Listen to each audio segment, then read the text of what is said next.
বন্ধুরা, আজকের আমি আমার এই ভিডিওতে একজন আমাদের বিখ্যাত ব্যক্তির বিষয়ে আলোচনা করতে চলেছি। সেই বিখ্যাত ব্যক্তি হলেন আমাদের কলকাতার মেয়র ফিরহাদ হাকিম। তিনি সম্প্রতি একটা ভাষণ দিয়েছেন, যে এবং সেই ভাষণে তিনি একটা বক্তব্য দিয়েছেন। সেই বক্তব্য ঘিরে সমস্ত সোশ্যাল মিডিয়া, সমস্ত আমাদের বাংলা জুড়ে একটা তোলপাড় হয়ে গেছে। তিনি একজন মুসলিম ব্যক্তি বলেই তিনি একজন মুসলমান হয়ে নিজের ধর্মের প্রতি তোষণ করে এই বক্তব্য তিনি দিয়েছেন। তিনি একজন মেয়র। সেই মেয়র শুধু মানে তিনি মুসলিমদের মেয়র নন, সেখানে হিন্দু, বাঙালি, আরও যারা বিভিন্ন ধর্মের লোক সবারই তিনি মেয়র, কিন্তু তিনি বক্তব্য দিয়েছেন পুরোপুরি মুসলিমদের হয়ে। তো আসুন সেই বক্তব্যটা একবার তার মুখ থেকে শোনা যাক। তারপরে আমি কিছু বলবো যে তার এই বক্তব্যটা দেওয়া ঠিক হয়েছে কি হয়নি, তার পদের সঙ্গে তার এই বক্তব্যকে ঠিক ম্যাচ হয়েছে। তো আসুন তার এই বক্তব্যটা আগে শুনে নেই, তারপরে আমি কিছু বলবো এবং আপনারাও কমেন্টে এর প্রতি উত্তরে কিছু বলবেন। हम एक ऐसे कौम से हैं जो कौम बंगाल में तो हम 33% हैं, मगर हिंदुस्तान में भी हम सिर्फ 17% है और हमें माइनॉरिटी कम्युनिटी कहा जाता है। मगर हम अपने आप को माइनॉरिटी नहीं सोचते हैं। हम सोचते हैं अगर अल्लाह की रहमत है हमारे ऊपर तो हम एक दिन मेजॉरिटी से भी मेजॉरिटी हो सकते हैं। अल्लाह की ये मेहरबानी होगी जो हम अपने ताकत से ये हासिल करते हैं। कुछ भी होता है तो मोमबत्ती भी छील करते हैं। We want justice, we want justice. हम कहते हैं मिছিল करके जस्टिस मांगने से नहीं होगा। अपने औकात, अपने रुतबा ऐसे जगह पर बढ़ा जो तुम खुद जस्टिस देने के लायक होगे। जस्टिस मांगोगे नहीं। বলেন আপনারা এনার বক্তব্যের মূল উদ্দেশ্য হলেন যে ইনি একজন মুসলমান এবং আমাদের বাংলা তথা আমাদের ভারতবর্ষে মুসলমানরা সংখ্যা লঘু, মানে সংখ্যায় কম, সেই জন্য এনার খুব খেদ। ইনি বিভিন্ন এনাদের ধর্মীয় অনুষ্ঠানে গিয়ে এনাদের মুসলিম দরদি বিভিন্ন বক্তব্য ইনি দিয়ে থাকেন। আজকের এই বক্তব্যে ইনি বলেই দিলেন যে এনারা আমাদের বাংলাতে 33% এবং টোটাল ভারতবর্ষে 17%। তো সেজন্য এনার খুব খেদ। ইনি চাইছেন, মানে এনার মন থেকে চাইছেন যে ইনি এনাদের মুসলমান জনসংখ্যা হিন্দুদের থেকে বা অন্য ধর্মের থেকে বেশি হয়ে যাক এবং একসময় সেটা যেন হয়।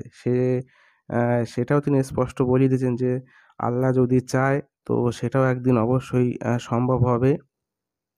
তো এনার হচ্ছে এই বক্তব্য, মানে এনার মনের ইচ্ছা যে ভারতবর্ষ একসময় মুসলমান শাসন করবে। মুসলমান সংখ্যাগরিষ্ঠ হওয়া মানেই যে তাদের শাসন হবে। আর মুসলমানদের শাসন হলে তো বুঝতেই পারবেন, মানে যেমন বাংলাদেশে হচ্ছে, এক ছত্র মানে তারা রাজত্ব করবে, তার অন্য কাউকে সেখানে তারা টিকতে দেবে না।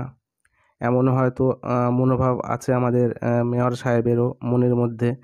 সেটা বলাই বাহুল্য, ওনার বিভিন্ন সময় বিভিন্ন বক্তব্য এবং বিভিন্ন ভাষণে সেটা উঠেই আসে।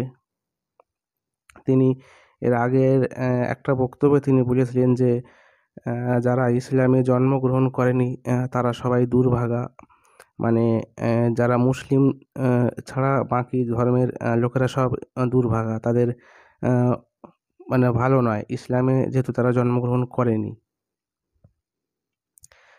তো বুঝতেই পারছেন এনার মানে ইঙ্গিত অন্যরকম।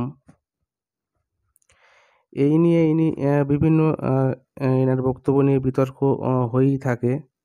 তবু ইনি প্রায় নিজের বক্তব্যে অটুট থাকে। তিনি এরকম ভাষণ দিয়েই থাকেন। আর আমি এবার বলি যে ইনি একজন আমাদের কলকাতার মহানাগরিক, মানে মেয়র। আমাদের ভারতবর্ষ এখনও ধর্ম নিরপেক্ষতা দেশ। এখানে কোনো ধর্মের প্রতি তোষণ চলে না। আমাদের সংবিধানে সেটা তো লেখাই আছে, লেখাই তো আছে, সে সবাই জানে। তো সেখানে একজন মহানাগরিক আমাদের মেট্রোপলিটন শহর কলকাতার মেয়র হয়ে তিনি এরকম বক্তব্য মানে বলেন কিভাবে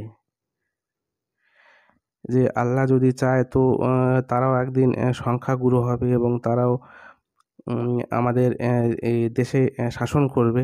এনার মনের ইচ্ছা এমনই, সে তো এনার বক্তব্যে তো পরিষ্কার বোঝাই যাচ্ছে।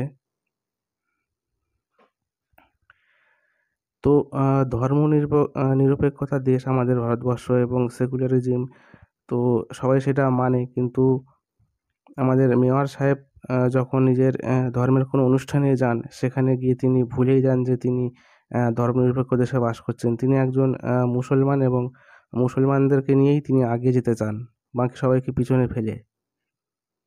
তেমনই আজকের এই বক্তব্যে তিনি বুঝিয়ে দিলেন যে তিনি শুধু মুসলিমদেরই জন্যই দরদি, মুসলিম ছাড়া অন্য কারোর জন্য তার হৃদয় কাঁদে না।